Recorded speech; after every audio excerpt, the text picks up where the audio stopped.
খুবই সময় খুবই সংযুক্ত এবং যেহেতু মাহমুদুর রহমান মান্না ভাই একটু অসুস্থ, যার কারণে আমরা তাকে সুযোগ দেব বলার জন্য। আজকে তারা ক্রিয়া প্রজন্ম দল থেকে আয়োজিত এই জমায়েতে আজকের প্রধান অতিথি মাহমুদুর রহমান মান্না ভাই এবং আজকে এই আয়োজনে যে সভাপতি তাকে অনেক শুভেচ্ছা জানাচ্ছি এবং শুধু কথা সংযুক্ত।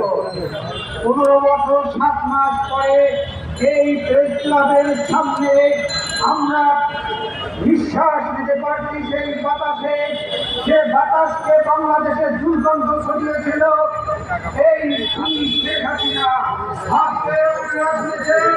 শেখ হাসিনা থেকে পালিয়েছে, কিন্তু শুধু পালিয়ে যান নয়, 15 বছরে যারা হত্যা লুণ্ঠন করেছিল আজকে বাংলাদেশে সেই আওয়ামী লীগ পর্যন্ত একটা নেতা কর্মীকেও পাওয়া যাচ্ছে না।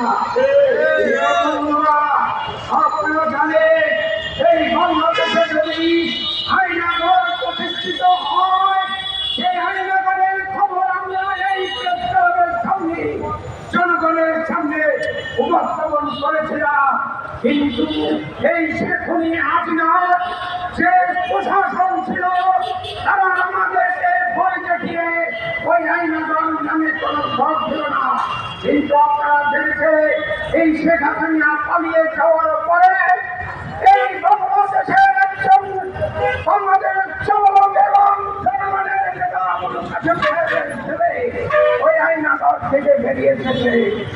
একটি কথা বলে শেষ করব, আগামীতে যদি কোনো ষড়যন্ত্র হয় এই ছাত্র জনতা যেভাবে শেখ হাসিনা বাংলাদেশ থেকে দাঁড়িয়ে দিয়েছে, আবার সেই ছাত্র জনতা রাজপথে নেমে সেই ষড়যন্ত্রের বিরুদ্ধে আমরা পথে দাঁড়াবো।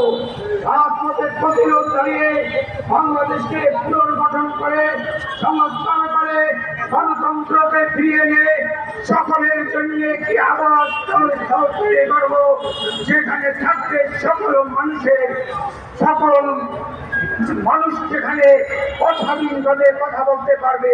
আমি এই আশা ব্যক্ত করে শেষ করছি। বাংলাদেশ জিন্দাবাদ। আমি সবাইকে অনুরোধ